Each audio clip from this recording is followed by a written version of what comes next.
On your side is your local election headquarters, and we are following the funds this Wednesday night behind new newspapers in our area. People across the area are getting the deliveries, and many tell us they don't remember subscribing. 10 on your side's Brett Hall uncovered the bucks behind these bulletins. Brett? Yeah, Tom and Aisha, a TV news station talking about newspapers. What's that have to do with money and politics, you might ask? I asked the same question when a viewer made me aware of two publications that showed up in his house in early September. One being the South Tidewater News, then the other being the Virginia Independent. Both have several stories related to politics, but we have found both have very different framing of those stories. It's no secret, the number of people receiving physical print newspapers has been declining for years. It's why one Point Elizabeth homeowner says he was so surprised when he found South Tidewater News in his mailbox early last month. And I started reading it and realized it was very pointed to one side of a political party. He didn't wish to be identified for this report, but says a few days later, I got another newspaper that was also a random newspaper I've never heard of, and it was pointed to another political party. That was the Virginia Independent. He says he doesn't remember signing up for either paper. Not only does he now want to know how they started arriving at his address, he wants to know who's doing the publishing.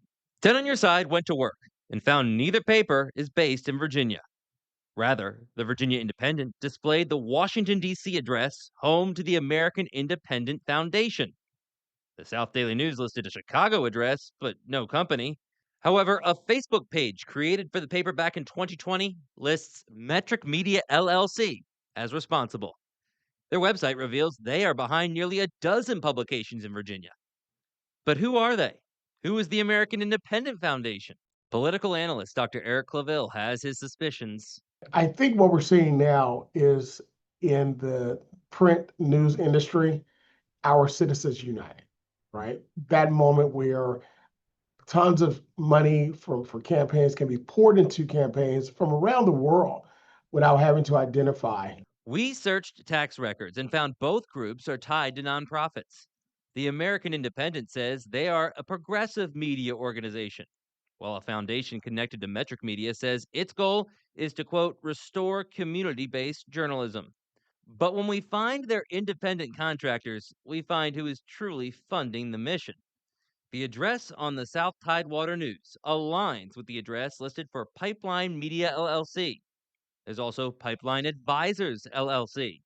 A quick search on OpenSecrets.org finds that group received more than $1.7 million from the conservative super PAC Restoration PAC. On the American Independent side, the top contributor is listed as the Bonner Group, which has received millions of dollars from Democrat-leaning PACs and organizations. They are meant to persuade.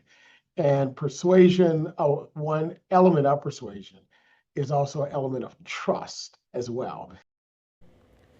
And let's go more into that trust. Research says what people trust most when it comes to media is still their local news. Now, neither paper responded to our requests for comment, but we can confirm that as far as the South Tidewater News is confirmed, there's a previous article talking about how their reporters for Metric Media don't live in the area. And that may explain why when it says local gas prices in this edition right here, the gas prices listed are for gas stations in North Dakota. Brett Hall, 10 on your side.